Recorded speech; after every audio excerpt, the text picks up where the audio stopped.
I feel like the creators of Sublevel Zero took 5 random keywords from a list of the highest selling video games of late and used them as a blueprint. That is to say, Sublevel Zero is a procedurally generated roguelike space combat game with crafting and loot. It's a mouthful that meshes surprisingly well in practice, much like breakfast pizza.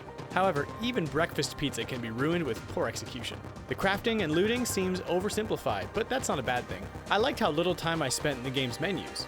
Jump in, craft, equip, pew pew. And though there's no easy way to compare weapons and parts side by side, the game moves so quickly that experimentation becomes part of the fun. It's easy to swap back if you dislike a weapon, unless you die of course.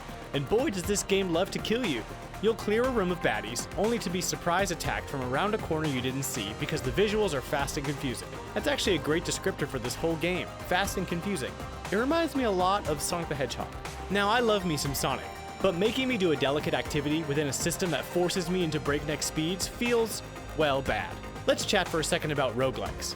I don't hate them, but I'm not a huge fan either. I really enjoyed Rad and Hearthstone's Dungeon Run mode and Downwell, but all of these games felt good to play.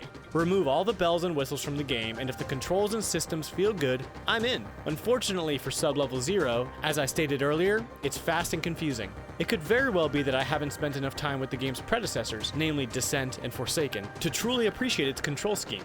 But this is by far my biggest gripe. And even after digging into the wide array of custom control options and trying the gyro controls, a welcome addition to any Switch port, I still found myself fighting with the controller.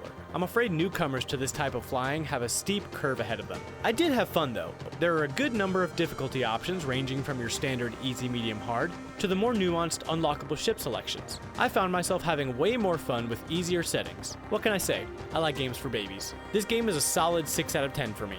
It's fun, it's got a rad but confusing visual style, the music is amazing, but I'm missing that one more run feel that I get from other roguelikes I've played.